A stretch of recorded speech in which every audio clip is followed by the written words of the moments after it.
They said I was the villain's pet, a decorative hound, bred for sitting prettily at garden parties. They had no idea. I woke up with 4 legs, cold marble under me, and a pink bow on my collar. The bow bothered me more than the legs. My name, my real one, from before all of this, was Kale. I was a beast tamer, last of a bloodline that could bind monsters. For 3 generations, my family guarded the northern mountain passes, not with armies, with bonds built across decades of hard survival. I grew up sleeping beside a stoneback bear named Roar, 8 feet tall, smelled like pine resin and old thunder. He had opinions. Roar was my first bond. My father pressed my 4-year-old hand against Roar's paw in a ritual that lit the tamer's marks like fire. By 12, I had bonded a shadow elk named Vel, blind in one eye, faster than anything I ever watched move across fresh snow. By 17, I carried 7 bonds, 7 creatures sharing strength and senses through the tamer's thread, 7 heartbeats beside my own. Most tamers live their whole lives with 2 or 3 bonds. 4 was exceptional. 7, at my age, was something the old text said was impossible. My father used to say our bloodline had been building towards something for generations. He said it like a prayer and a warning at once. Nobody tells you the weight from the outside. 7 bonds means 7 heartbeats that aren't yours. 7 creatures whose fear wakes you at 3 in the morning. When Roar died, when capital hunters arrived with iron weapons and a warrant, I felt every second of it from the valley below, like something pulled. I ran until I tasted blood. Arrived completely too late. They took his claws and pelt, left the rest in the snow like discarded furniture. He was 8 years old and still smelled like pine resin. He was my first bond since I was 4. He was not furniture. He was Roar. My father was kneeling in the snow when I arrived. He didn't look up. He just said, "They'll come for the others next." He was correct. 4 years of moving followed. Mountain passes, dense forests, valley routes where capital hunters had poor visibility, always half a step ahead. During those years, I added 2 more bonds. A gray dire wolf, silent, stubborn as carved stone, skeptical of every single thing I suggested. The second I found half dead in a ravine, enormous, white-furred, eyes like frozen. Moonlight, 6 weeks before it would let me touch it. I named it Boar. No documentation fitted species, no classification matched. I filed the mystery and kept moving. The mystery matters later. By 21, I carried 9 bonds. My father held 4. Together we anchored 13 creatures, the largest bonded network outside the capital's registry. The capital had laws for this. The domestication laws. Every bonded creature required registration, assessment, formal categorization by state officials. Creatures above a certain threat rating had to be surrendered to state facilities. The official word was domesticated. The honest word was broken. My family refused, had always refused. That refusal was the reason the warrant existed, the reason hunters kept returning season after season, the reason that on the night of my 22nd birthday, 300 state soldiers formed a perimeter around our mountain in complete darkness. I won't describe that night in detail. Some things you carry as weight, not as story. I'll give you the shape, because the shape matters. My father held the eastern pass alone for 6 hours while I moved the pack west. 6 hours. His for bonds against 300 armed soldiers. I made it through with 7 creatures. I lost to bonds in the crossing, the thread going cold in my chest, twice, within an hour of each other. When I reached the far side and turned back, the eastern pass was silent. The specific silence that only follows something completely finished. I waited until dawn. My father did not come through. I came out of the night with 7 bonds and a kind of alone I had no previous reference for.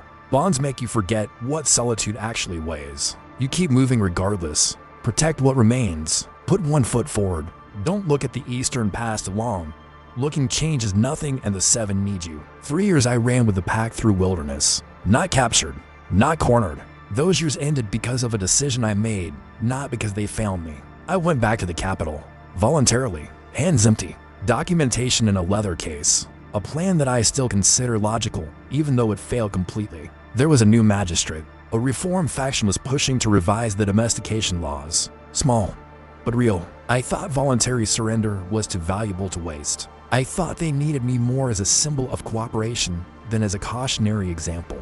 3 years of evidence. Border settlements coexisting with bonded creatures. 11 minutes in the legislature chamber. Then someone in the back row signaled and guards entered through 3 separate doors simultaneously. The magistrate looked at me. He looked at me with an expression that explained everything I needed to know about how badly I had miscalculated every single part of this. They took my documentation, thanked me for it formally, noted my voluntary cooperation favorably in the record. Then they told me the sentence, reformative dissolution. It means, we sever your bonds one by one under clinical conditions, and then we assess whether whatever remains of you is fit for release. Severing a tamer's bond from the human side under forced conditions kills the creature. Every single time, the thread runs both directions. There is no clean separation. 7 bonds, 7 creatures I had known for years. All of it legal, documented, conducted by officials with correct procedural forms and medical staff standing by. The first severance was in a sterile room. 3 officials, a medical attendant, for me, not for the creature. Standard protocol, they explained. Fully documented. They spaced the remaining severances through the week. For the tamer's physical recovery, they said, after the 3rd I had trouble eating. After the 5th I stopped feeling much. 2 bonds remained when I reached the 5th. The gray direwolf and boar, the white creature whose species I had never classified. 2 threads still warm. Between the 5th procedure and the moment officials came for the 6th, something moved through those 2 remaining threads. Something that felt like all 9 bonds at once. Like every creature I had ever connected with, living and dead, speaking together through the 2. That still remained. It felt like a door. It felt like falling, and then nothing, and then cold marble under me and the overwhelming smell of expensive candles, and a girl's voice saying something about breakfast. I opened my eyes. The ceiling above me was painted with gold leaf. Real gold leaf in elaborate patterns, scattering morning light across white marble floors in small shifting pieces. The room was the size of a modest house. Floor-to-ceiling windows, deep water blue curtains, and centered in the room, elevated on carved wooden legs, a cushioned platform I can only describe as a throne built exclusively for a dog.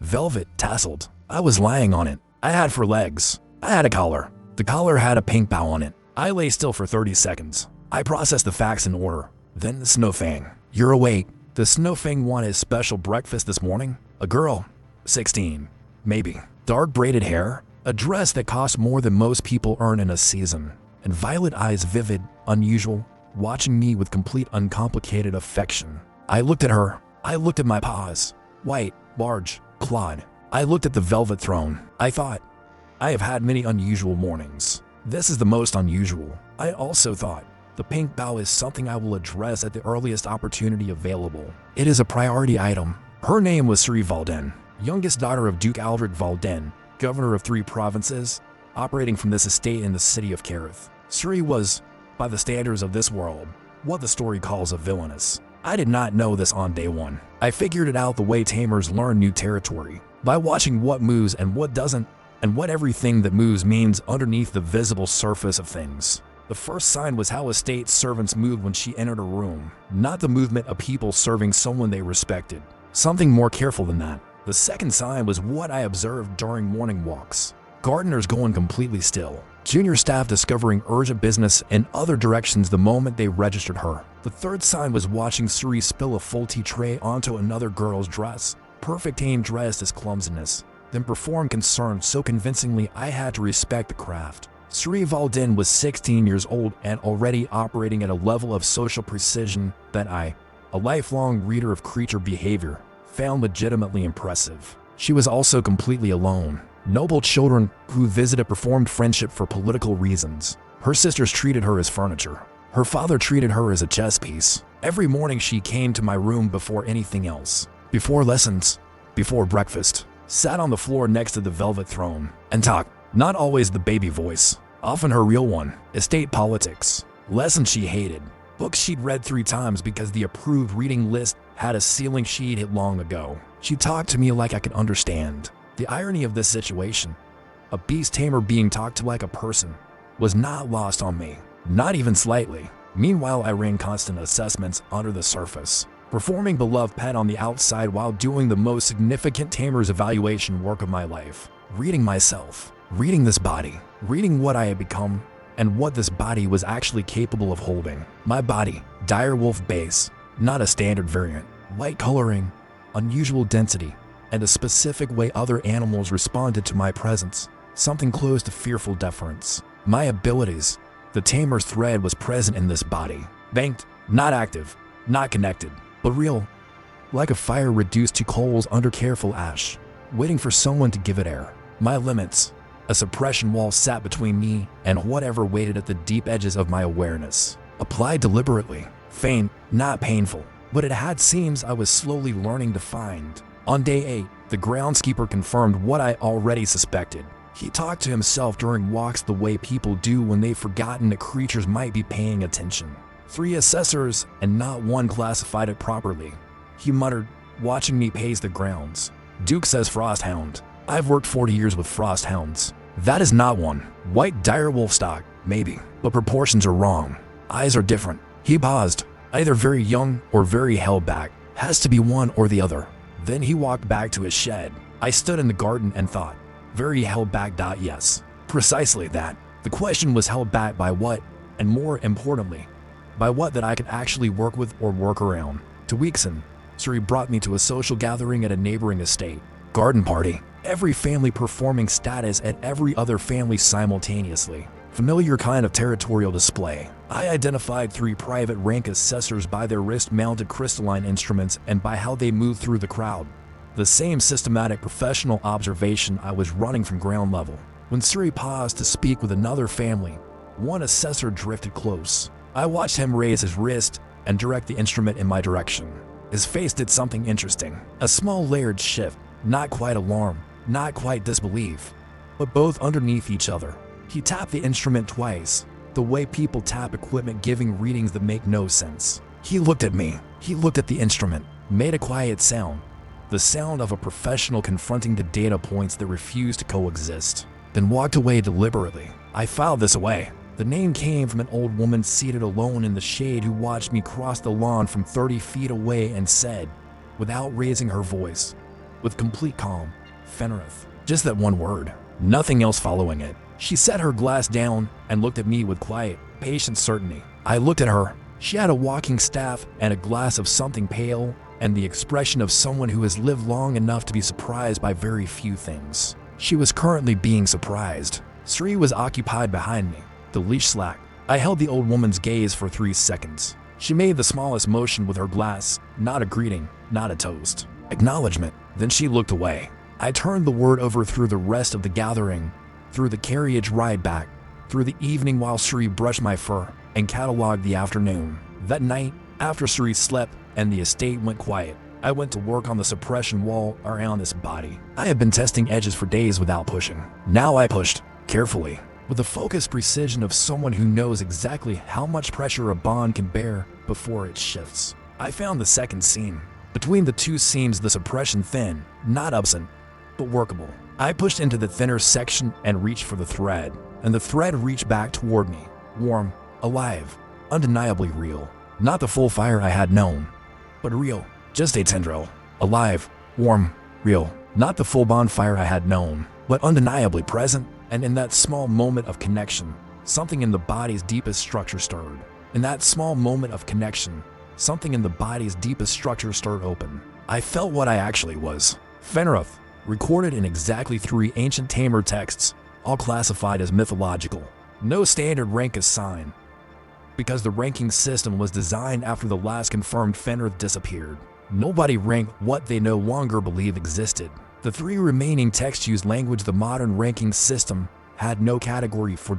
No tier. No assessment protocol designed to handle it. A creature whose defining characteristic, whose entire evolutionary purpose, was not solitary strength, not individual power, not personal cultivation measured on an assessor's instrument. The anchor of a bonded pack, built through the tamer's thread, one real bond at a time. A Fenrath's power grew from the bonds it held, and from the depth and quality of those bonds. More bonds, stronger bonds, more Fenrath. No ceiling described in any of the 3 texts. The writers seemed to treat a ceiling as a theoretical concern rather than a practical one. I had carried 9 bonds in my human life. I had been the living center of a 13-creature network. And now I was in a body built for exactly that purpose at a biological level. Built for it in a way my human body had never been. At a biological level I had no framework to have expected. I lay in the dark on the velvet throne, gold leaf ceiling, pink bow collar, the most absurd circumstances I had ever operated within. And I thought about Roar, about Vel, about all 9. I thought about what 9 bonds had felt like inside my chest. That specific warmth of not being alone in anything. The weight that was also the only solid ground I had ever reliably stood on. And I thought, I have a tamer's thread. A body built for bonding. A world with creatures and rings and magic and a suppression wall with seams I am already learning. This is something extraordinary. I was going to build a pack. Starting from zero. Starting from this velvet throne with this pink bow that I was removing at the absolute earliest opportunity. Starting from right here, right now. And I was going to build it in a way that no one could dissolve legally, in a sterile room with documented procedure and a medical attendant standing by. Not this time. Not ever again. Suri Valdin thought she owned a pet hound named Snowfang. She had no idea the creature on her velvet throne was the last living Fenrath in the world.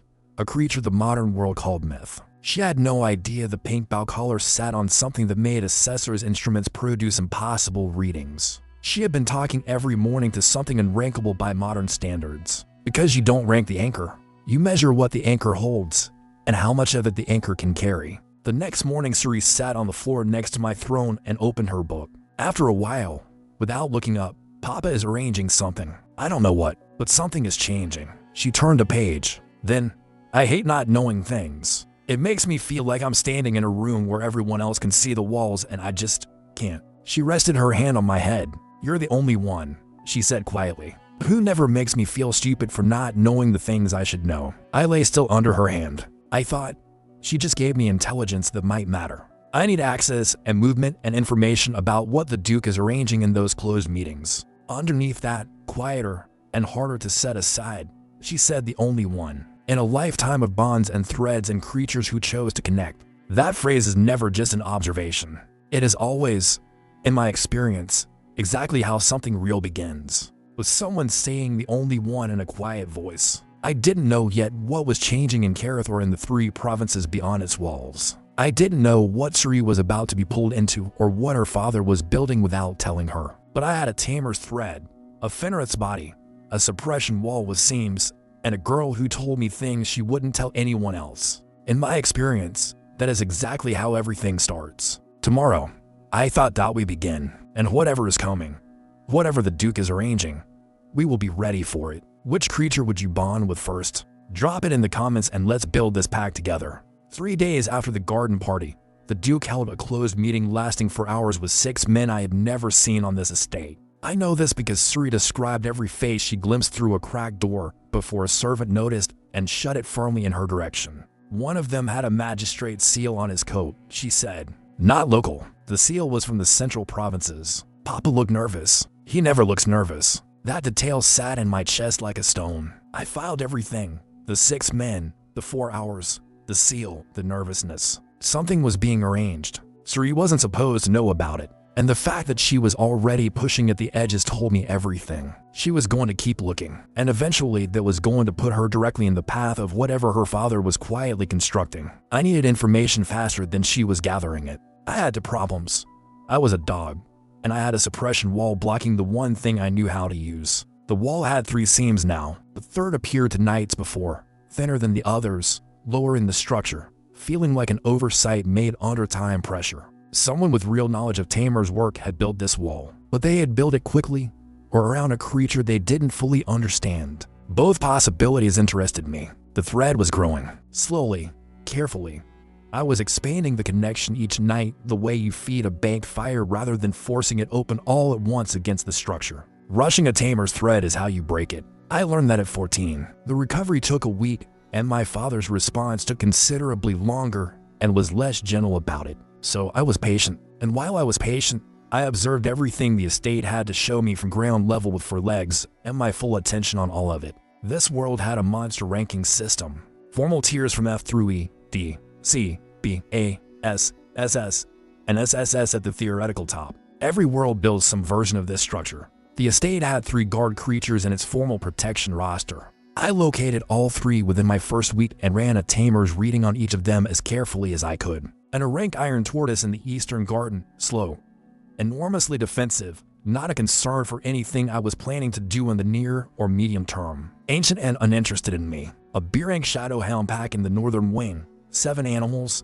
pack trained, responsive to their handler. The handler, Grice, was a quiet man who noticed things carefully and thought about what he saw. and in the Duke's private study, behind locked doors, something I could sense but not yet see. Something with significant weight that household staff avoided discussing in any direct language. The fourth week, Suri brought me to her lessons. The tutor was Mr. Elvin, a man who had clearly stopped enjoying his work sometime in the previous decade and made no effort to hide it. The other student was Saris's older sister Lyral, 20 years old, being groomed for a political marriage. Someone who had learned to perform warmth until it almost looked like the genuine article.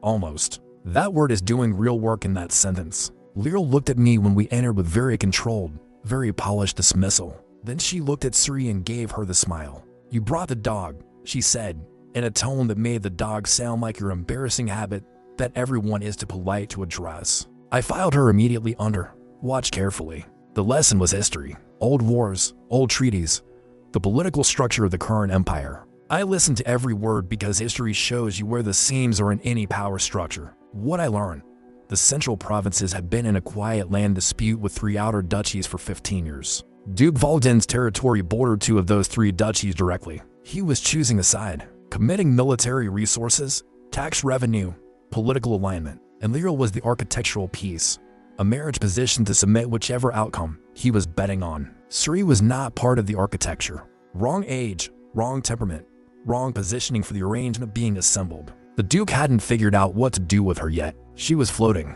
which meant Suri was currently irrelevant to her father's plans. And irrelevant, I was learning quickly, was an extremely useful position to occupy if you were the kind of person Suri was. After the lesson, Lyral came to crouch in front of me with her practiced warm smile and her correctly offered hand.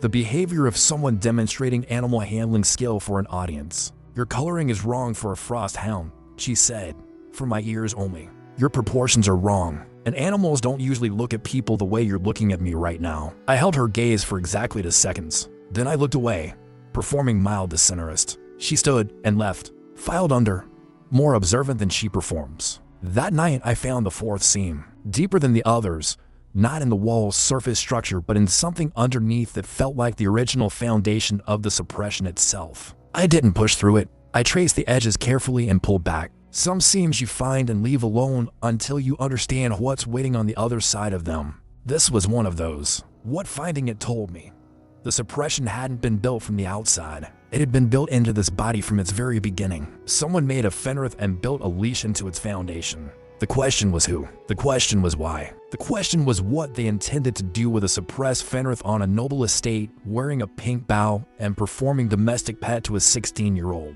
Uncomfortable questions are the ones worth staying with, until you have enough information to answer them properly without guessing at the parts that matter most. To days of thinking while performing normal dog routines, Suri went about her schedules. Then on the 3rd day, Grice came for the morning exercise rotation, and everything changed shape. We walked the northern grounds. The Shadowhounds in their kennel registered my presence the way they always did, all 7 turning their attention toward me simultaneously the moment I came close. They did this every single time I passed. 7 pairs of eyes tracking me with focused, completely still attention. Not threat assessment, not ordinary curiosity, something older and more specific. Recognition. I had been noting it for weeks without yet deciding what to do about it or how to use it without exposing more of what I was than I could currently afford to expose. Today, Gray stopped at the kennel fence and watched them watching me. He was quiet for a long moment in the particular way he had before saying something he had been carefully thinking through. "Been doing that since you arrived." All 7.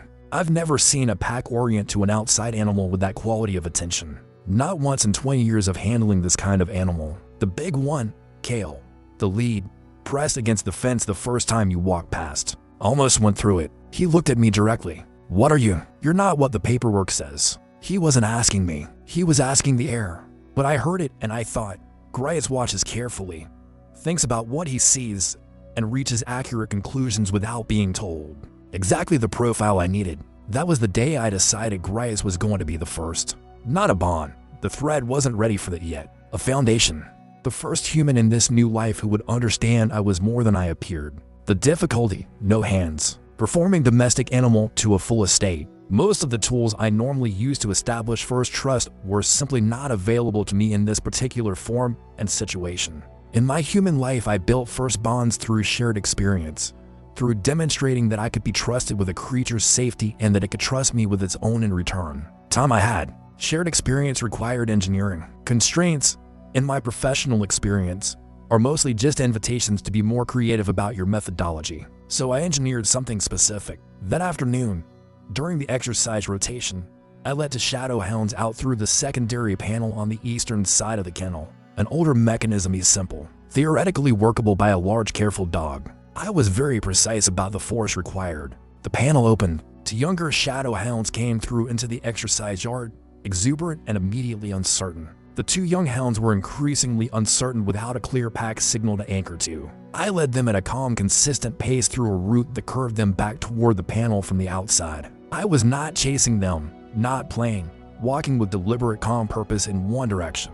Young pack animals without a clear anchor. They followed, because that is what young pack animals always do. By the time Grice arrived, both hounds were 15 feet from the secondary panel and moving steadily back toward it, with me walking quietly behind at a deliberate pace that said everything. He guided the two hounds back through the panel, latched it, turned and looked at me for a long time. I sat. I looked back with the mild, attentive expression of a creature that had perhaps noticed something. "You herded them back," he said quietly. "That's what you did." Another long pause. Then, "I'm going to need to think about you." He walked back toward the kennel without another word said. Good, I thought. Think carefully about me and reach the correct conclusion. The correct conclusion being, this creature is doing something deliberate and is worth paying very close attention to going forward. That night I pushed deeper through the third seam. The thread expanded, a careful widening, letting the river find a larger channel rather than cutting a new one against the current of the suppression. As the thread expanded, the tamer's reading returned in gradual degrees. The ability to assess what a creature actually was underneath what it was showing, coming back like circulation returning. I turned it on myself first. The suppression wall was clearer from inside now. I could see its full architecture for the first time. It was elegant work by someone who knew exactly what a Fenrath was. The wall didn't suppress strength directly. That would have been obvious to any assessor. It suppressed the tamer's thread from broadcasting outward. The more sophisticated and harder to detect approach, a Fenrath without a broadcasting thread can't build bonds, can't be felt by other creatures as a potential anchor. The Shadowhounds recognized me biologically, but they couldn't choose to bond. This was, in an uncomfortable way, a form of flattery. You don't build a wall that's sophisticated around something you don't take seriously as a genuine long-term threat, worth the effort of containing properly. The wall suppressed broadcasting but left receiving. Operational. Suppressing both would have required twice the structure, and they had been working against time without enough of it available. Broadcasting and receiving are two different functions, and listening, in the long history of tamers' work, is almost always more valuable than speaking first. I would listen first and speak when I was ready. I widened the receiving function as far as the expanded thread would allow, settled into it, and listened to the estate in a way I had not been able to do since arriving with a pink bow on my collar. The iron tortoise was old, very old for its rank. Decades of the same territory, the same routine, handlers replaced 3 times while it remained. Ancient and utterly indifferent to me specifically. The Shadowhounds were a different texture. Kale, the lead, the one Grice mentioned pressing against the fence, had a reading I did not expect when I finally ran it carefully with the expanded thread. A B-rank creature with an rank ceiling was unusual but not unheard of. A B-rank creature whose ceiling my tamer's reading couldn't comfortably place in the standard hierarchy was something else entirely. The more carefully I read Kale, the more certain I became.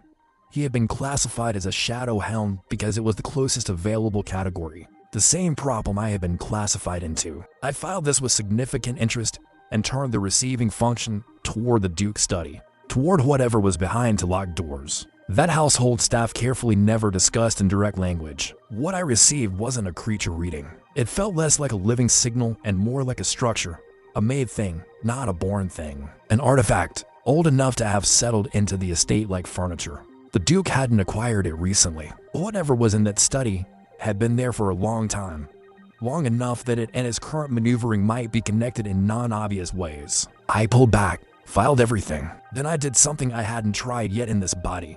I sent a single quiet pulse of the thread outward. One tap dot, not a broadcast. Testing the ground before stepping onto it. The suppression wall absorbed it as expected, but in absorbing it, the wall showed me something.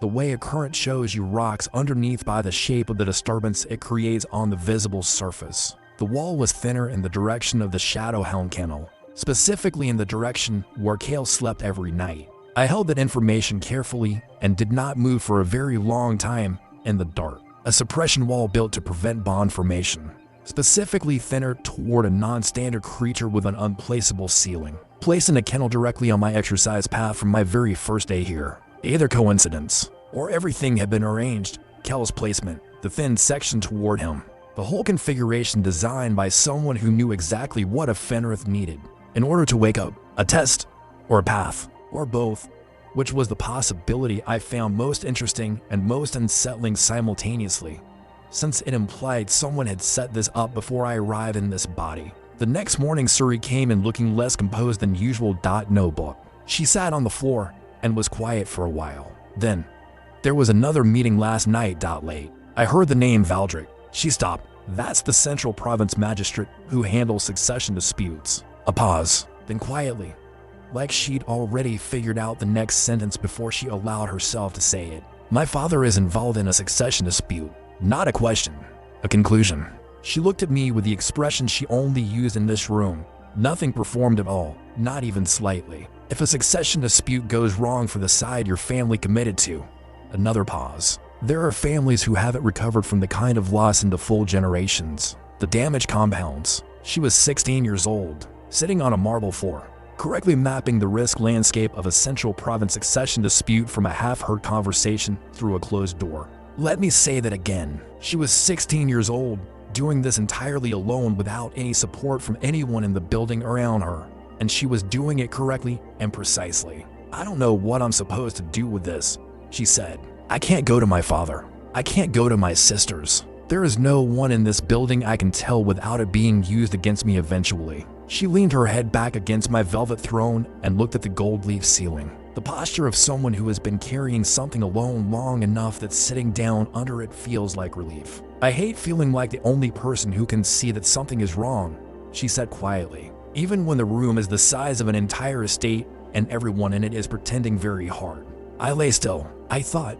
She independently identified the correct shape of the threat. Identified that she has no one to tell. She is doing all of this alone, at 16, with zero support from anyone. I thought, this is someone who deserves considerably better than the situation that has been constructed around her by people who were supposed to be taking care of her well-being as a matter of basic duty. Then I thought, you're going to make this about something other than strategy again, Kale. Every bond you built, you told yourself it was practical first, and then it became something else. And then I thought, maybe that isn't the flaw I always assumed it was. Maybe it was the entire point. Maybe what the bloodline was building toward wasn't accumulation of power. Maybe it was something else. Maybe it was the specific ability to find the person who can see what's wrong and has no one to tell, and to be the one who shows up, stays present, and does not leave when things become complicated. My father chose Rur as my first bond not for strength but because Rur needed someone. Every bond that followed shared that same underlying shape, right up to the gray skeptical direwolf. I looked at SERIS.16, isolated by her family's indifference dressed as management, skeptical of everyone around her for reasons that were completely and thoroughly earned. This was a very familiar shape of creature. I have been building bonds with exactly this configuration my entire life. I was not going to pretend I didn't recognize it just because this one was human. I know you can't understand this, Cerise said to the ceiling, but it helps to say it out loud to something that won't report back or use it against me when the situation has shifted. She was wrong about the understanding. She was exactly right about everything else, and that asymmetry was something I was going to have to carry carefully for as long as this situation lasted. I stood up from the velvet throne, walked 3 steps to where she was sitting, lay down beside her, not on the throne, beside it, on the cold marble floor next to where she sat. She looked down at me, surprised. I had never done this before. I put my head on her knee and I stayed there, on the cold marble, beside the throne instead of on top of it. She was very still for a moment. Then she put her hand on my head, the way she always did, but differently this time. Less automatic, more deliberate, like something in the room had shifted. Snowfang, she said quietly. That was all. She didn't say anything else for a long time. We stayed like that while the gold leaf ceiling scattered morning light across the cold white marble floor. I thought about everything assembled, a thread expanding through 3 seams, a 4th seam unopened, a mysterious artifact in a locked study, and a non-standard creature with an unplaceable ceiling. And one more thing. The thing I had been sitting with since day 3 and hadn't mentioned yet because I was still deciding how to approach what it meant for everything going forward. During a morning walk with Grace, I had passed a window on the eastern corridor, one of the long ones looking out toward the mountain range visible on clear days from the estate's eastern face. I stopped. I looked at those mountains, and something in the tamer's reading, something that should not have been active at that stage, with that level of suppression still firmly in place, responded. Not to a creature in the estate, to something on the mountain, something alive and large, at a distance significant enough that feeling it through a suppressed thread should have been completely impossible. But I had felt it, and it had felt me back. The signal wasn't passive. It was aware. It had noticed me, and it had noticed without alarm. That last detail was the one I kept returning to in the dark.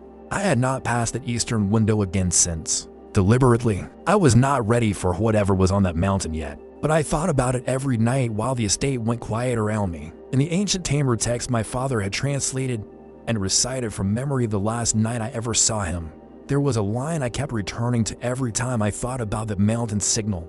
The Fenrath does not search for its pack. The pack finds the Fenrath, because the pack was always there, waiting for the anchor to wake up, every piece in place before the Fenrath ever opens his eyes. I had thought this was lyrical language when he first read it, grand, poetic, not meant as practical instruction. Standing in this estate with a signal I should not have received, I was revising that view. Kale in the kennel, the wall thinner toward him, the artifact in the study that had been there for generations, the mountain signal waiting with a patience that made my own look rushed and hasty by comparison. Every piece in place before the Fenrath ever opens his eyes. I held the line in the dark and let it mean what it actually meant, not what I had told myself it meant at 17. I was awake now. The pieces were already in motion, and on that mountain, something very large was waiting with the patience of something that had been waiting a long time and was not surprised. Tomorrow, the 4th seam. Then we find out what is actually on the other side.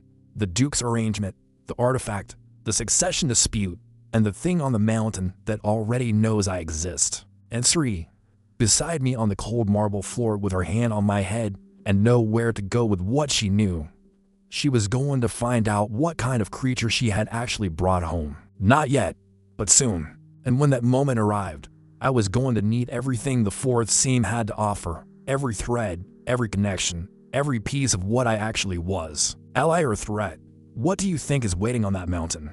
Drop your prediction in the comments. I pushed through the 4th seam on a Tuesday night while Sri slept with one arm hanging off the bed and Benben snored in the corner. That detail matters. I don't know why. Maybe because it was the last ordinary thing I noticed before everything became different. The last moment where the situation was simply complicated rather than something else entirely. The 4th seam was not like the others. The first 3 were surface work, careful, structural, the kind of suppression you build when you understand the mechanism you're containing. The 4th was something older, deeper, not built by the same hands, or if it was, built at a different time with a different understanding of what this body actually contained. I pushed into it the way you push into cold water, slowly, reading the resistance, finding the places where it would yield if you were patient enough and precise enough to find them. It yielded, and what came through on the other side was not what I had expected to find waiting there behind the deepest seam of the wall that had been built around this body. I had expected power, some measure of what the Fenrath's body was actually capable of, released from the suppression that had been sitting on top of it since before I arrived. What I got instead was memory. Not my memory, not Kale's memory from his human life, not anything I had been carrying since waking up on cold marble with a pink bow on my collar. Older memory, the body's memory, the Fenrath's memory, laid into this flesh before I ever arrived in it, waiting behind the 4th seam like a letter left for someone not yet born. I don't have clean language for what it felt like to receive someone else's memories through a tamer's thread. The closest I can get is, it felt like being told the truth about something you already knew. The memory was not linear. It came in fragments, impressions, images, the emotional residue of things that had happened to this body before I was in it. Before I was in it. A room, stone walls, candlelight, a woman's hands, capable and precise, working something I recognized as tamer's work, but more sophisticated than anything I had seen in my previous life. The woman's face was not clear. The memory had been stored the way important things get stored when someone is running out of time. The essential parts first, the details later. But her voice was clear, low, careful, with the specific cadence of someone who has thought about every word before speaking it. She was speaking to this body, to the Fenrath she had made. She said, this body was not an accident. She had built it deliberately. From a bloodline she had spent 30 years cultivating. She had needed a Fenrath for something very specific. She said, the suppression wall was not meant to contain. It was meant to protect, specifically to protect against something that could sense Fenrath energy from a significant distance. She said, when the right anchor came, the seams would open in order. She had designed it that way. The wall was not a leash. It was a time lock, releasing in stages as the anchor proved itself. She said one more thing. She said it quietly, with the weight of someone who knows they will not be there to say it in person and has made peace with that particular absence. She said, I'm sorry I couldn't be here for this part. Take care of what I built, and find what I left on the mountain before it decides you are taking too long. The memory ended. I lay in the dark on my velvet throne for a long time after, with the tamer's thread burning quietly in my chest and someone else's grief sitting alongside my own. Someone had made this body for a purpose, had spent 30 years building toward it, had loved it enough to apologize for not being present at the moment it finally woke up. And she had left something on the mountain, something she had decided I needed to find before it ran out of patience waiting for me to get there and finally make my way up. I thought about the signal I had felt through the eastern window, the enormous patient awareness that had noticed me without alarm and had been waiting quietly ever since. I thought about what it would take to reach the mountain from this estate, given Ceres's morning routine and the Duke's current political situation, and my own schedule of performed domesticity. I thought, I need to move faster than I have been. Whatever is on the mountain has been waiting for what it thinks is this body's entire life. Patience is not the same as unlimited patience. The next morning I did something I had been building toward for 2 weeks. Without naming it to myself as a plan, I went to find Grice before the exercise rotation started. Before anyone else was moving through the estate's early morning quiet, I crossed the grounds to the kennel building and I waited outside it with a posture that communicated intention. Grice came out 20 minutes later with a bucket and found me sitting by the kennel door. He stopped. He looked at me for a long moment. He set the bucket down carefully. He said, you want to go in? Not a question. In 3 weeks, Grice had gone from not what the paperwork says to reading my body language with precision.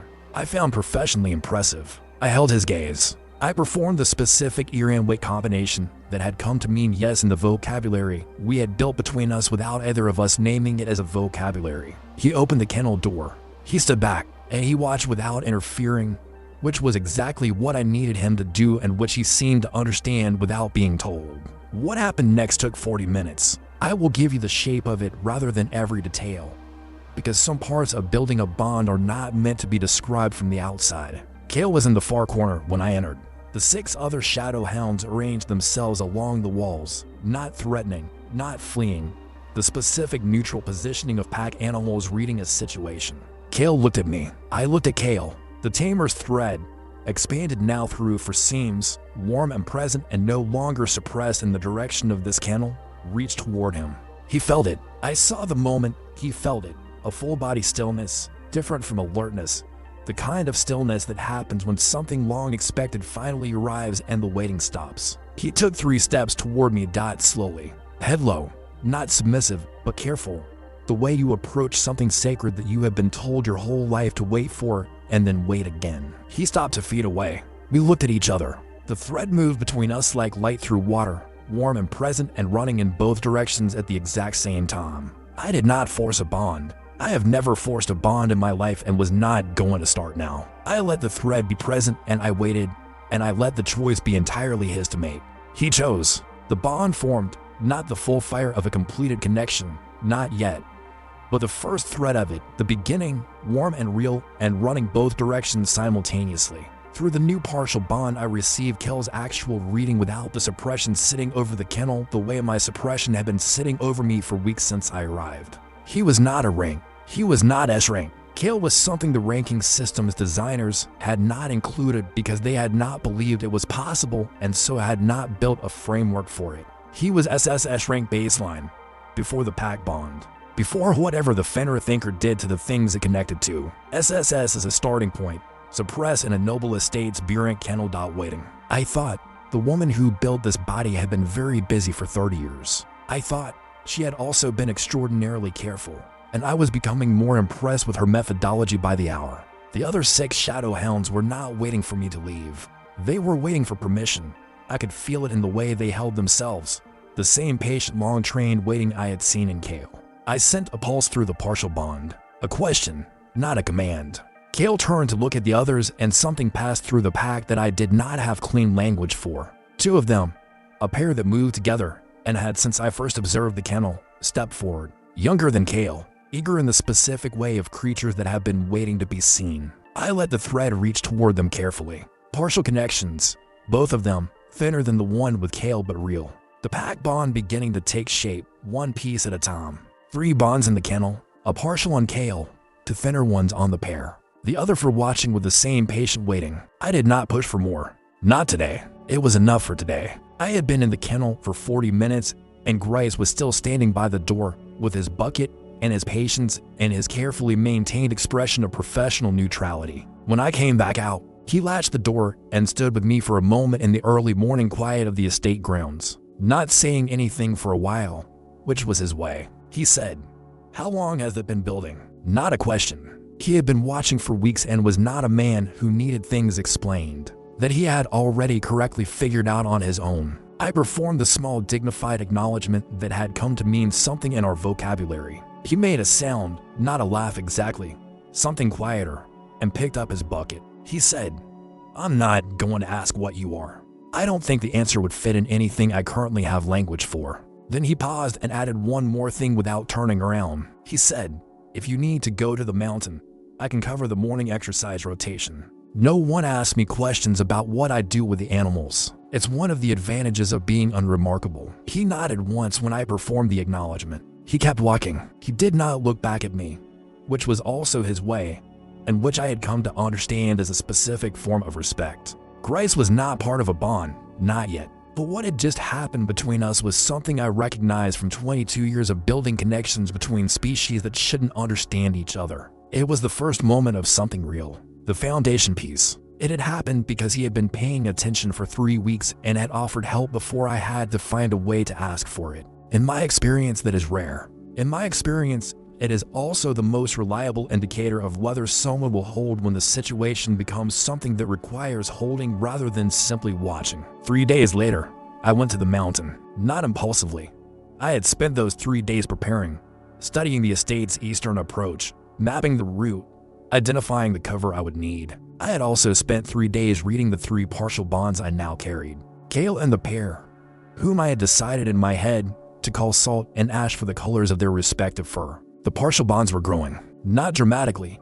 Partial bonds grow slowly before they complete, but measurably. Each morning they were slightly warmer and slightly more present than the day before. Through Kale I could now receive sensory input when he was in range. His vision was extraordinary. His hearing went beyond anything I had experienced through a bond in my previous life. The morning of the 3rd day, before first light, I was at the estate's eastern wall. The route I had mapped went along the wall's shadow, then through the outer garden, then into the tree line. Moving with genuine purpose felt strange after weeks of performing domesticity, but the body remembered things I had not consciously taught it. Speed. Silence. The specific way a predator moves unseen. The mountain was larger from ground level than it had appeared through the estate windows. White with early snow on the upper slopes, gray stone below, dense forest in the middle section. I stopped at the tree line and opened the receiving function as wide as the 4-seam thread would allow. Then I sent a pulse, deliberate and clear, not the cautious tap I had sent in the dark.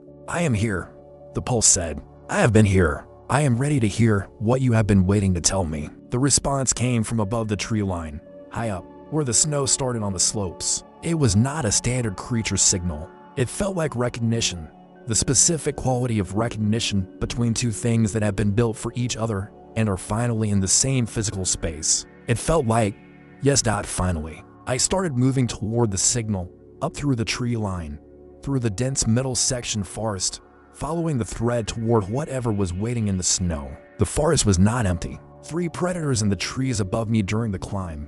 2 large cats of a species I did not recognize, and something with a wingspan suggesting significant size. None moved to intercept. All three tracked me with the same focused attention the Shadowhounds had shown since my first day on the estate. Recognition without waiting, the same patience in different faces. I thought she had been very busy on this mountain too. I thought 30 years is a long time to prepare something this comprehensive. I hope I am worth what she put into it. The tree line ended. I stepped into open snow. The slope above was steep and white and empty except for a shape approximately 40 meters up that resolved as I climbed toward it into something sitting deliberately, with the posture of something that had been there for a while and had been entirely comfortable with the waiting involved. It was very large. It was very white, larger than any creature I had encountered through a bond in my previous life, and I had bonded a creature my father described as the largest he had ever seen in 20 years of tamer's work. Its fur was the same white as the snow around it,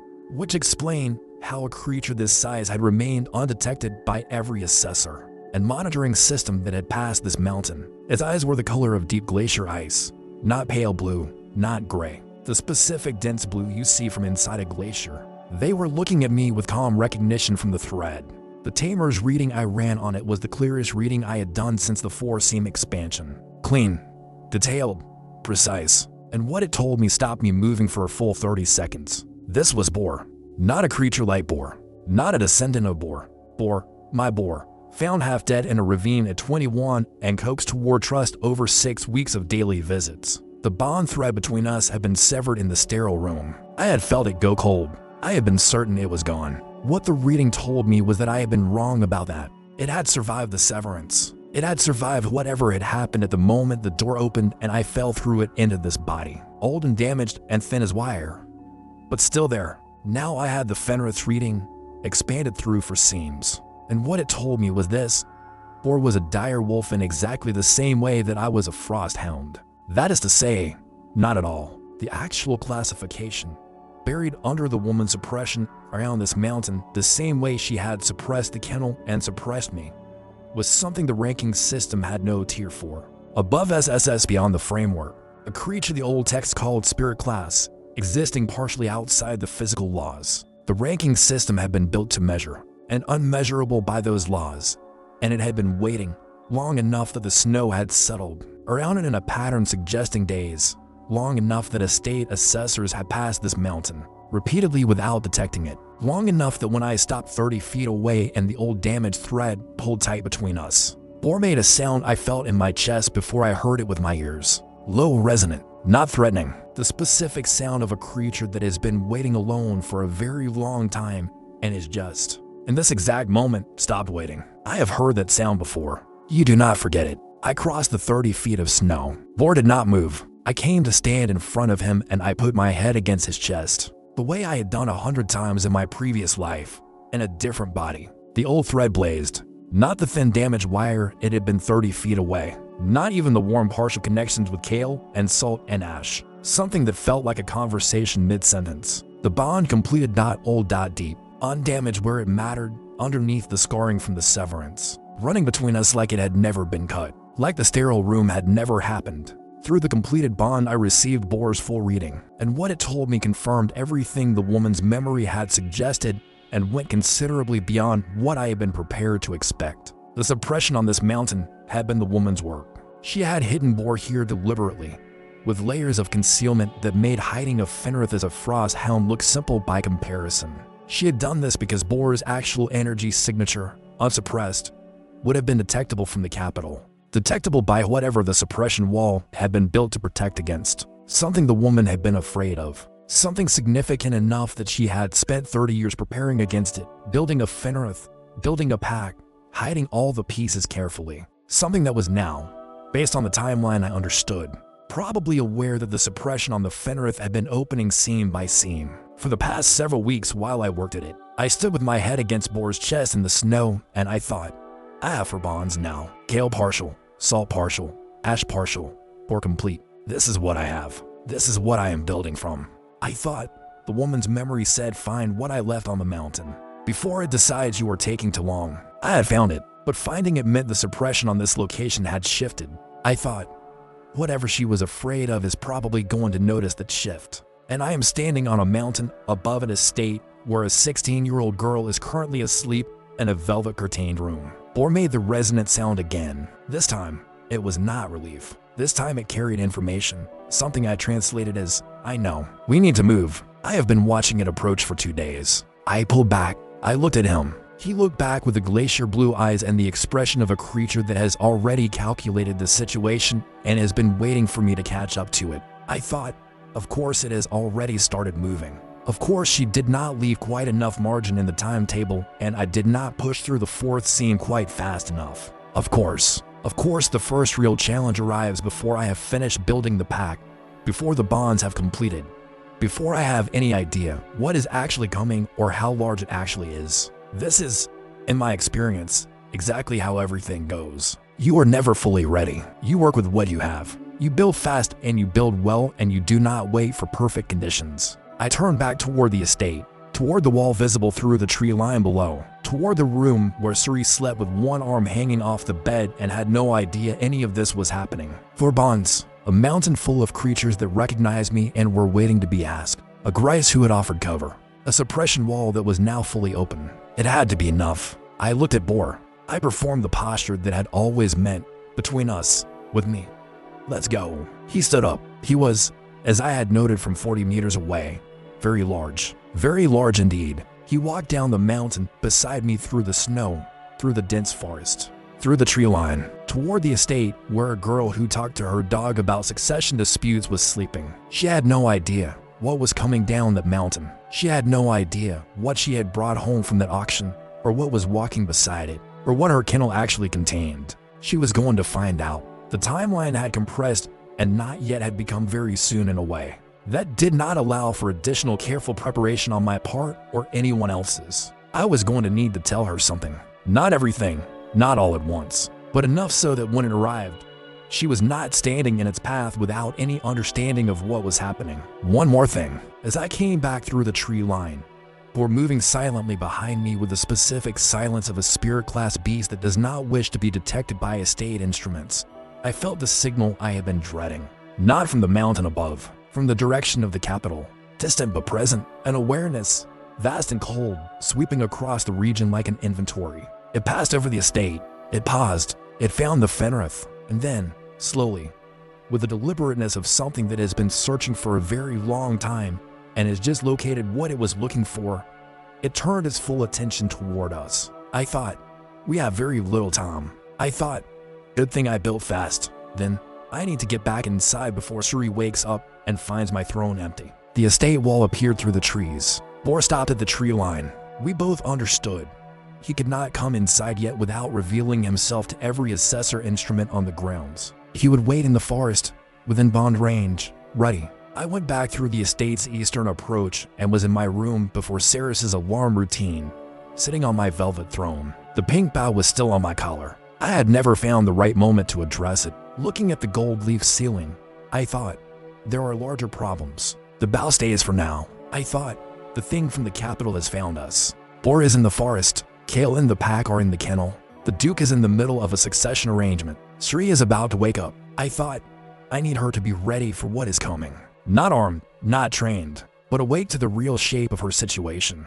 She deserved to face whatever was coming with her eyes fully open. Suri came in before breakfast. She sat on the floor. She didn't open her book. She said, something happened last night. Someone got into the estate's western records room. She said, my father has been in meetings since before dawn, and he looks like a man who has received very bad news and is not yet sure what to do about the news he has received. She looked at me with the expression she only used in this room, the one that wasn't performing anything at all. She said, Snowfang, I think something is coming. I don't know what. I looked at her steadily. She was right. She was completely right. And she had figured it out again without any information I had given her, from the texture of the morning and her father's face. I thought, she is ready. She has been ready. She was ready before I arrived and has been waiting, the same way Bor was waiting, for the moment when something would finally confirm it. I stood up from the velvet throne. I walked to the door of the room. I looked back at her. This was not my normal behavior. I had never indicated the door.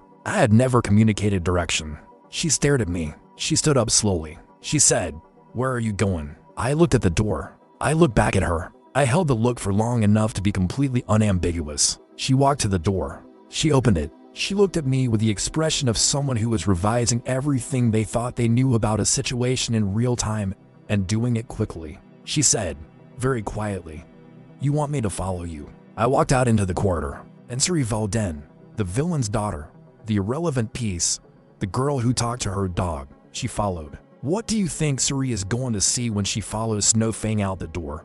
Drop your theory in the comments right now. Suri followed me down the corridor without saying anything else. She had decided to follow, and she committed to it fully. No questions every 3 steps, no hesitation at corners. She moved with me the way someone moves when they have made a decision, and are seeing it through to whatever comes next, regardless of what next turns out to actually be. I led her through the eastern corridor, down the servant stair that I had identified in my second week as the route least likely to produce witnesses at this hour of the morning, through the lower hall, through the side door onto the inner garden, across the inner garden to the outer wall gate, which Grice had left unlatched at my request 2 days prior. She noticed the unlatched gate. I saw her register it, the small pause, the recalibration, the decision to file it and keep moving. She was good at that, filing things and keeping moving. The outer grounds were quiet in the early light. The eastern side was slow to wake, and we moved through it without being seen by anyone whose observation would have mattered. I was taking her to the kennel, specifically to the kennel gate, where Grice was already waiting with his bucket and his carefully maintained expression of professional neutrality. He looked at Suri when we arrived. He looked at me. He said nothing for a moment, which was his way of asking a question without asking it directly or putting anyone in an awkward position. I performed the acknowledgement. He nodded once. He looked at Suri with the directness he reserved for things he had already made his mind up about and was simply confirming. He said, "Your dog is not a dog. I thought you should probably know that before it becomes relevant in a way that doesn't allow time for explanation in the relevant moment." Suri looked at him. She looked at me. She said, "I know," quietly, without surprise, the way you say something you have been waiting for permission to say out loud for several weeks. Grice made the quiet sound that was not quite a laugh. He unlatched the kennel door. He stood back. He looked at Suri and said, "Stay close to him.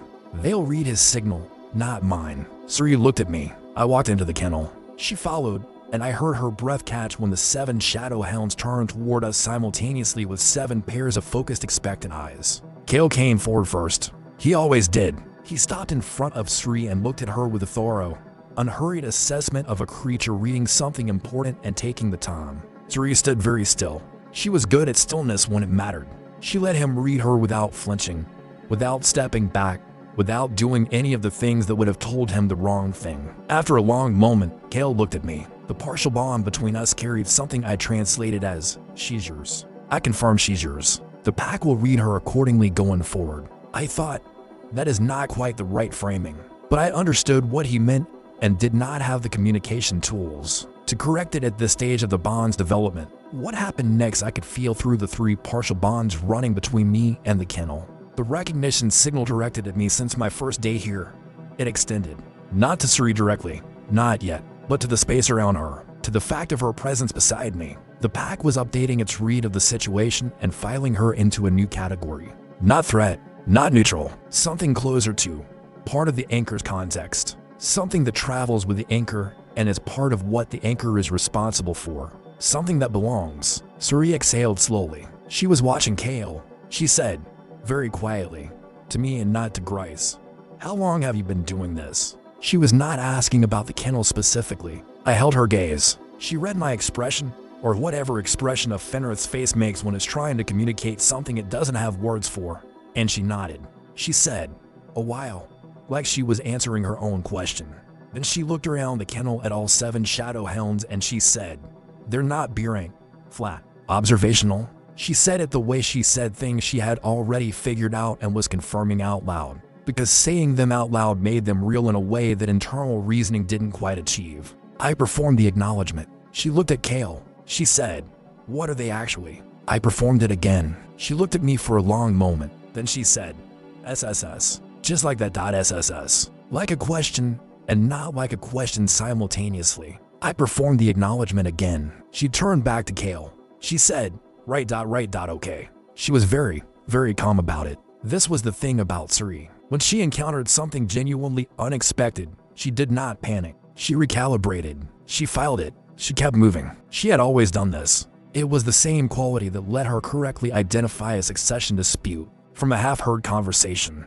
The same quality that let her follow me out of a room without demanding explanations. She was going to be useful. She was already being useful. She had been useful since before I arrived and had simply been waiting. The same way everything else in the situation had been waiting. We left the kennel. Grace latched the gate. Suri walked beside me across the outer grounds and did not say anything for a while, which was something I had come to appreciate about her. Then she said, "There's something on the mountain."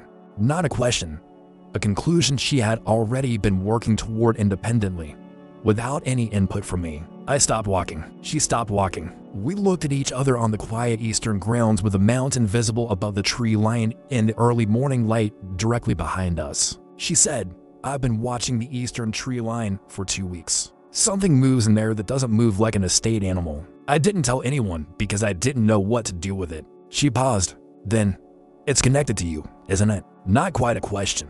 I performed the acknowledgement. She said, "How large?" I did what I could with the body language vocabulary we had built. She watched carefully. She said, "Very large." And then boom. And then she was quiet with the expression of someone integrating a significant new data point into an existing framework of understanding. She said, "I want to see it." Not a request, a statement of intent. The same tone she used when she told Mr. Elvin he was wrong about the treaty interpretation and she was going to prove it. I thought about the thing from the capital that had found us, about the 2 days Bor had said it had been moving, about the timeline and what it meant for how much preparation remained available. I thought, she needs to see Bor before whatever is coming arrives. She needs to understand what she is standing next to, what is in her kennel, what is on her mountain, what she brought home. She can't make real decisions about any of this without that information.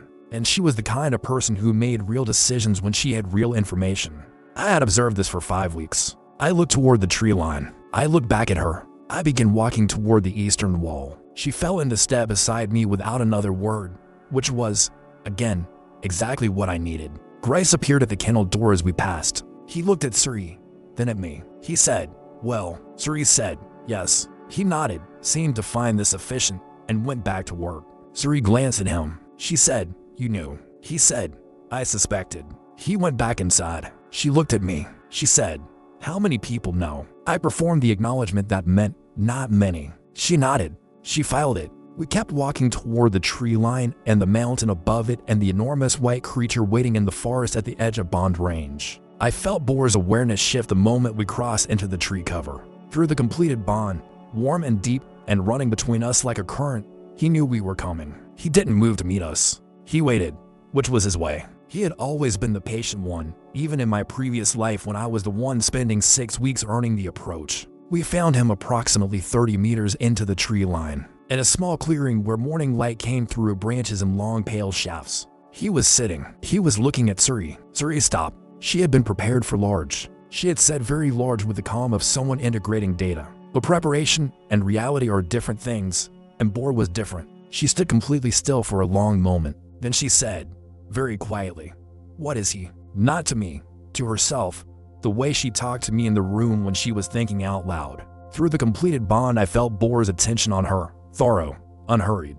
The assessment of something significant taking the time to be accurate. He read her the way Kale had read her. He made the resonant sound, low, from deep in his chest. Not threatening. I recognized the specific register from 100 shared mornings in my previous life. Hello. It said. Finally, Suri exhaled. She took one step forward, then another. She stopped 3 feet from Bor and looked up at him. She had to look up with the expression she used in our room. The one that wasn't performing anything. The one that was just Suri. She reached out one hand slowly, the way you reach towards something you have already decided to trust before it has confirmed anything. Bor lowered his enormous head. His nose touched her palm. The resonant sound came again, quieter, vibrating through the cold morning air between the trees and the pale early light. Suri said, "Bo, the way you say something when reality confirms what you've been building toward in your head, but turns out to be considerably larger than the version you'd imagine." I stood beside her in the clearing and I thought, this is the beginning, not of the trouble that had already begun days ago when it started moving toward us from the capital. This was the beginning of Suri understanding what she was standing in the middle of and choosing to stand there anyway with full information. The only kind of choice that actually counts. The The thing from the capital was 2 days away when Bor had felt it start moving. That was 3 days ago. I had not told Suri this yet. I needed to tell her now, in the only way I could. I had been working for 5 weeks on how to communicate complex information through a vocabulary built for simpler things. What I needed to communicate now was not simple at all. I needed to tell her, something is coming. It found us yesterday. We have approximately 1 day before it arrives at the estate's outer boundary. All 3 pieces, through body language alone. I looked at Suri. She was still standing with her hand on Bor's nose, but she was watching me. She had been watching me since I started clearly thinking very hard about something. She said, "What's wrong?" I looked in the direction of the capital. I looked back at her. She followed my line of sight. She was quiet for a moment. Then she said, "Something is coming." Not a question. I performed the acknowledgement. She said, "From the capital." I performed it again. She said, "How long do we have?" I did what I could. She watched and calculated carefully. She said, "A day, maybe less." I performed the acknowledgement. She was quiet for a long time, looking toward the capital through the trees and the estate wall and the distance between us. Then she said, "My father's arrangement, the succession dispute, the magistrates." She stopped. Then, "It's connected to you, isn't it? To what you are." I performed the acknowledgement. I thought about the woman who made this body, about 30 years of preparation, about hiding pieces across a mountain, an estate, a kennel, about choosing this household specifically. Not random. Nothing the woman had done was random. She had chosen Duke Valden's estate deliberately. She had chosen Ceres's household, for reasons I did not yet fully understand, but would. I performed the acknowledgement. Something shifted in Ceres's expression. The feeling of a puzzle piece clicking into place in a way that recontextualizes all the pieces surrounding it. She said, "Papa doesn't know what he's involved in. He thinks it's a political arrangement. He doesn't know that the political arrangement is covering something else entirely beneath it." She looked at Bor. She looked at me. She said, "Whatever is coming, it's not coming for the succession dispute. It's coming for you." I performed the acknowledgement. She was quiet for a moment. Then she said, with the tone she used when she had decided something, "Then we need to be ready, don't we?" She said we, just like that, without weight or drama, don't we? She said it the way you say the sky is gray, as an observable fact, as the obvious conclusion given everything she had filed and kept moving with for the past 5 weeks in this estate. I thought, in 22 years of building bonds across species and circumstance, I had never encountered a human being who moved quite like this. Quite this quickly, quite this cleanly. I thought, the woman spent 30 years preparing. She had chosen every piece carefully. The kennel, the mountain, the estate, the timing of every single element of it. I thought, she had also chosen Sri. Not the Duke, not Liral. Sri, the irrelevant daughter, the one nobody was watching, the one who followed without being asked to explain herself. I thought, 30 years of preparation and she chose right on every piece, including this one. I was becoming more certain of that by the hour. Especially, most especially, this one. We stood in the clearing, one girl, one Fenrath, one spirit class beast the size of a small building, and the moment held something. That asked something specific of each of us. Sri asked, "What do you need from me?" Not what do you want, not what should I do. What do you need? The specific framing of someone who understands the difference between those questions. I thought about what I needed from her. I had a pack forming in the kennel. I had Bor in the forest. I had Grice as a foundation. I had for bonds and a mountain full of waiting creatures. What I needed from Suri was the thing she had been giving me since I put my head on her knee, on the cold marble floor. I needed her to keep doing what she had already been doing, watching, talking. Being the person in the room who could see what was wrong. Using the irrelevance her father had assigned her as cover for the work that needed to happen. Without anyone noticing, I moved to the exact position I had been in when I put my head on her knee. Beside her, not in front of her. Lower than eye level. Present, not performing. Exactly that and nothing more. She understood immediately. She put her hand on my head. The deliberate way. The one that had replaced the automatic way since the day things shifted between us in the room. She said, "You need me to keep being where I've been." I performed the acknowledgement. She said, "Okay." Just that okay. Filed it and kept moving, the way she always did with everything. We walked back through the tree line, back across the outer grounds, back through the inner garden, back into the estate that was now fully awake and beginning its morning in earnest. In the main corridor, Ceres's older sister Liral appeared around a corner and stopped when she saw us. She looked at Suri. She looked at me. Her expression was very carefully arranged. She said, You've been outside, Cerise said. The dog needed a walk. Her voice was perfectly level, perfectly ordinary, identical to how she sounded in every other interaction with Lyral. I thought I had underestimated how well she could perform normal when she needed to. 5 weeks of watching her, and I still hadn't fully measured that. It was going to be very useful. Lyral looked at me with a careful, observant expression underneath her polished surface. Then she looked at Suri. Then she walked on. Suri watched her go without turning her head. She said, very quietly, she knows something is different. She always knows. She just doesn't know what yet. I performed the acknowledgement. Suri said, I'll handle her. Simply, directly. The day that followed was the most ordinary-looking day I had spent on the Valden estate, and the most consequential. Suri went to her lessons. She ate in the family dining room. She had 3 conversations with estate staff about mundane things. She smiled at Lyral twice. She attended her afternoon language study without visible distraction. Flawless performance. Under all of it, through the bond-adjacent awareness developing between us, I could feel her thinking, processing, preparing, reading the estate differently now, with a different purpose. Through Kel's partial bond, I monitored the kennel. The pack was settled, the 4 unbonded holding the same patient waiting they had held since my first day, but measurably warmer now. Through Boar's completed bond, I monitored the forest. He had moved deeper into the tree cover as the estate woke up, but he was within range and the bond ran warm and steady. And through the receiving function I kept open at the lowest sustainable level, I monitored the direction of the capital.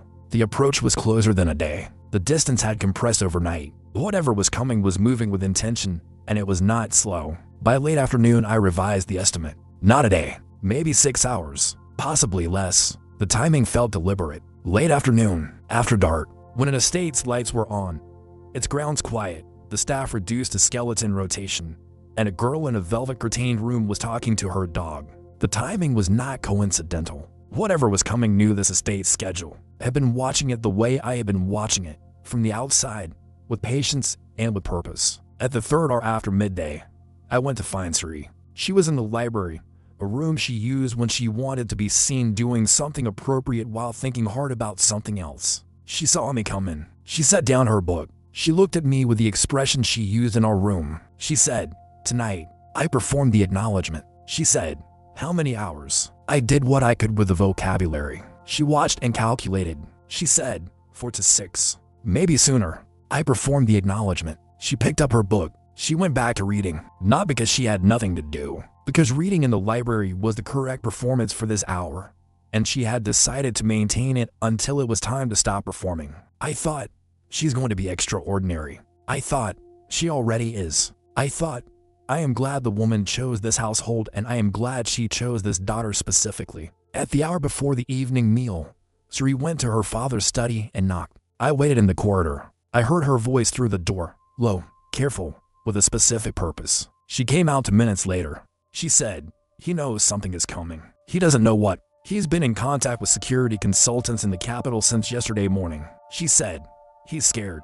Without satisfaction and without softness, just accurate information, complete. He's scared, and he doesn't know what he's actually dealing with. Neither does his security. She paused. She said, I told him the East grounds needed extra attention tonight. I said one of the dogs had been unsettled. He didn't question it. She looked at me. Was that right? I performed the acknowledgement. She nodded. She went to the evening meal and sat through it with a social precision that had always impressed me, performing a completely ordinary family dinner. By the time she came back to our room, night had settled fully. The ground staff had shifted to evening rotation. The house was moving toward its sleeping hours. The estate was quiet. Cerise sat on the floor beside my throne in the position we had settled into since the day things shifted between us. She said, it'll come from the east. I looked at her steadily. She said, everything you've been paying attention to has been on the eastern side. The kennel, the mountain, the window. Whatever is coming, you've been watching for it from the east. She was right. She had been reading me correctly for weeks without telling me she was doing it. Of course she had. She was Suri. This was simply what she did with information she was given. I went to the window on the eastern side of the room. I looked out toward the tree line. Through Boar's completed bond, I felt him go completely still. The full-body stillness I recognized. He had felt it enter his range. Whatever was coming had just crossed into the outer boundary where a spirit class beast could detect an incoming signal of equivalent magnitude. It was close. The Shadowhounds moved simultaneously, I felt it through the 3 partial bonds like a single cord. Not aggression, the specific positioning of pack animals that have received a signal. And through the receiving function, steady and unmistakable, I felt the thing from the capital arrive at the estate's outer boundary. It paused. It was assessing. It knew we knew. Suri appeared beside me at the window. She had read the change in my posture and come to stand next to me without being called. She looked out at the dark grounds below us. She said, "It's here." Not a question. I performed the acknowledgement. She was quiet for a moment. Then she said, "What does it want?" The right question. Always the right question. I have been thinking about this since the woman's memory, since the suppression wall, since her voice saying, "Protect against something that senses Fenrath energy." From a significant distance, whatever was out there had been looking for a Fenrath for years, maybe decades. While the woman hid her preparation across a mountain and an estate and a kennel and a time block, it wanted the Fenrath, the anchor, what the anchor could build, what the pack could become, what a Fenrath with completed bonds represented in this world's structure of power. That I thought. I am not a fully bonded Fenrath. I have 4 partial bonds and 1 complete one. I am not what the woman's full preparation was meant to produce. I am the beginning of it, I thought. But I am here, and Bor is in the forest, and Kale and Salt and Ash are in the kennel ready, and Suri is standing at the window beside me and she said we. I thought, the woman spent 30 years preparing this. She built in seams so the preparation could survive without her, and built in Bor so I wouldn't be alone when it started. She built the kennel so a pack would be waiting. She built the estate location for cover. And she built in whatever producery, so I would have someone to stand next to. I thought, the woman prepared as much as she could. Now it is my turn to finish what she started, in the way tamers always finish things. 1 bond at a time. 1 choice at a time. Suri said, "Snowfang." I looked at her. She was looking at me with the expression from our room. No performance at all. She said, "I don't know what you are." Not really. Not yet. She said, "I know you're not a dog." Something enormous in the forest touched my hand and felt like something that mattered. Like something that had been waiting for a very long time. She said, "I don't know what's outside the boundary.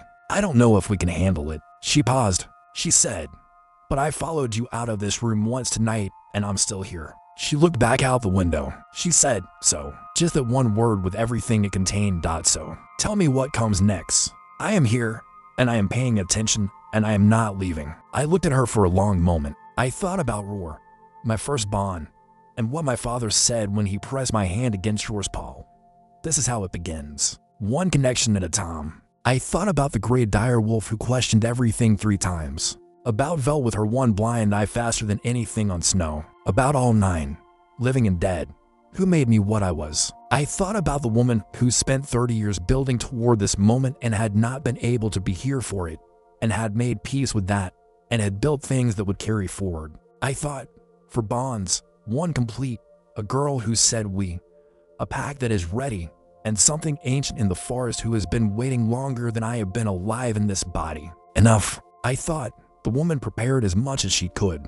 Now it is my turn, and the way tamers always finish things. 1 bond at a time. 1 choice at a time. 1 held moment at a time. The thing at the boundary moved. Through the receiving function, slow, deliberate, the movement of something that has stopped assessing and has made its decision about what comes next. Through Bor's bond, the deep resonant hum of a spirit-class creature committing its full awareness to a single point. He was ready. Through the kennel bonds, all 7 Shadowhounds still. Kale at the front. The 4 unbonded holding their positions with the patience of creatures who had been trained for exactly this moment and had been waiting for it their entire lives. I looked at Suri 1 more time. She was already looking at me. She gave me the smallest nod, the nod of someone who has filed everything she needed to file and is ready for what comes next. I sent a pulse through every bond simultaneously. Not a question, not a careful tap, a clear deliberate signal, the full broadcast function, suppression gone, the Fenrath's thread open.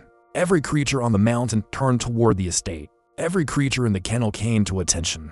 Bor in the forest took 1 step forward toward the boundary wall. 1 step enough, and through the open broadcast, out into the night toward the thing that had been searching for years and had finally found what it was looking for. I sent the only message that mattered. I am here. I am awake.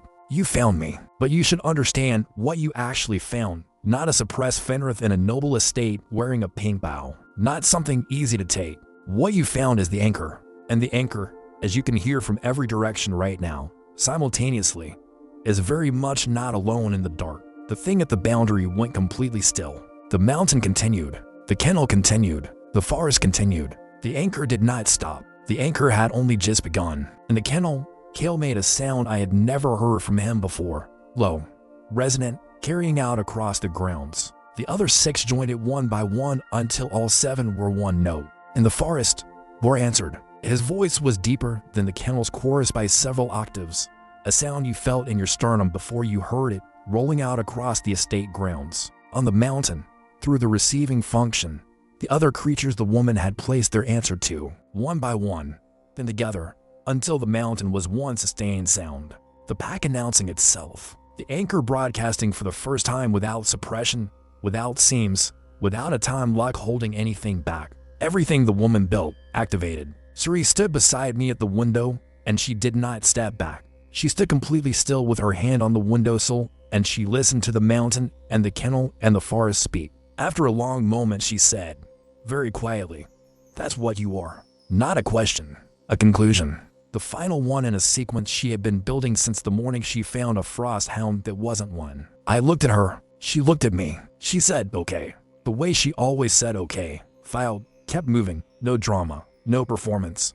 Just the decision to continue with what was in front of her. Outside, the thing at the boundary had still not moved. I kept the broadcast open, steady and clear. The Fenrath thread reaching outward in all directions, touching every bond and keeping them warm. The pink bow was still on my collar. I had still not addressed it. In the present circumstances, I was prepared to let it remain indefinitely. There were considerably larger things to attend to. The succession dispute was still unresolved. The Duke was still scared in his study. Lyra was still watching Suri with careful eyes. The thing from the capital was still at the boundary deciding. Everything was still in motion. Everything was still unfinished. The pack was not complete. The bonds were not all at full strength. The threat had not been identified or resolved. But the anchor was awake. The pack was answering. Sri was standing at the window, and she had said okay, and she was not leaving. That is always enough to begin. The thing at the boundary made its decision.